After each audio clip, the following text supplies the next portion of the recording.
Bibilhin na ang Northport Batang Pier franchise at ito ay kinumpirma mismo ng mga spin sources na galing din mismo sa management ng Northport. Mukhang hindi nga nagkamali si Snow Badwa sa bagay na to. At agad pang nangyari, sinabi din mismo ng owner na may mga potential buyers na raw ang prangkisa nila at may isang kumpanya din na agresibo sa pagbili. At yung bibili daw nito, isa sa mga sumusuporta ngayon sa SGA. Alam na rin daw ni Kume ang tungkol dito at handa na magkipag-deal sa bagong team na papasok sa PBA. Tara!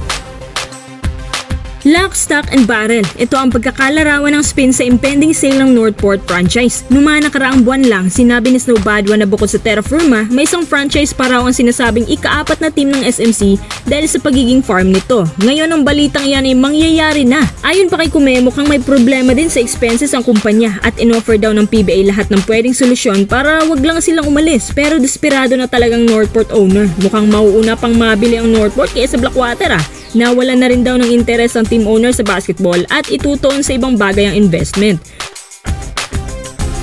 So imbes na magpasahod sila ng mga tao, gusto nila yung firm investment na walang kahit anong endorsements. Malaki ang nagagastos ng kumpanya dyan sa PBA dahil sa exposure ng mga produkto at pangalan mismo ng kumpanya na binabayaran.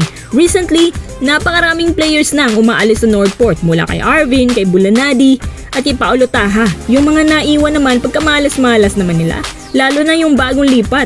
Dagdag pa ng spin na dahil nga sa kakulangan sa budget, tinapyasan na raw nilang sahod ng staff, facility, at pati mga players para lang masustain ng expenses buwan-buwan na almost 5 to 6 million ang nagagastos nila every month. At dahil nga pinagbibili na sa lalong madaling panahon ng Northport, posibleng idaan sa dispersal o distribution ng mga players depende sa draft order. Pero kung bilhin agad ang Northport, mas maganda. Walang distribution at intact pa rin sila.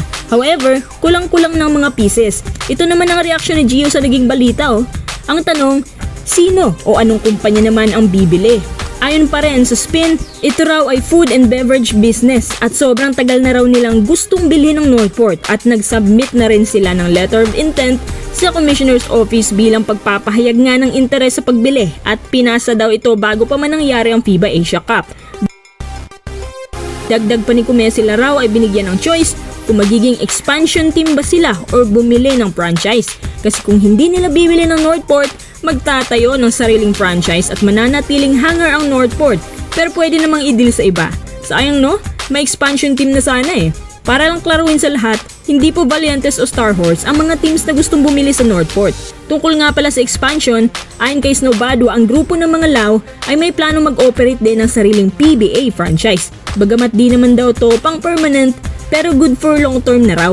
Hindi naman po pang guest team ang gusto nila kasi pang long term daw Ang prangkisang to, may kipag-team up umano sa Mighty Sports kasi ang owner naman ng franchise na to may malaking ambag sa pagsuporta sa SGA. Hindi kay Cheeky Fam to ni Jacob Lau at ang team raw na gusto niya, hindi magiging sister team ng Converge. So ipagpalagay na lang natin na puro expansion ang plano ng dalawang papasok sa PBA. Di mas maganda kasi hanggang 14 teams na tayo, at least open na rin ng PBA na makapag-expand ng team. Pahit kasi ngayon pa yan Bukod nga pala sa grupo ng mga Lao, papasok na rin daw as guest team ang Macau Black Bears at yung isa pang Chinese-based team pero hindi pa naman kinumpirma.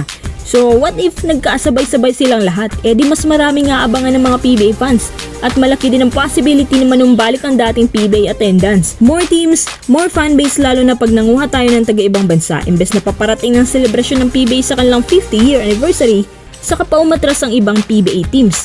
Pero sa kabila ng lahat, hindi pa rin naalarma si Kume at patuloy pa rin ang ganitong klaseng pamamalakad. Buti na lang may mga kumpanya pang handang sumalo at pumasok sa PBA kaya nasusolusyonan pang problema nila kahit papano. Ang pagkawala ng Northport, it's either good news or bad news sa mga players. Pero mas masamang balita to sa mga SMC teams na nagpapahinog.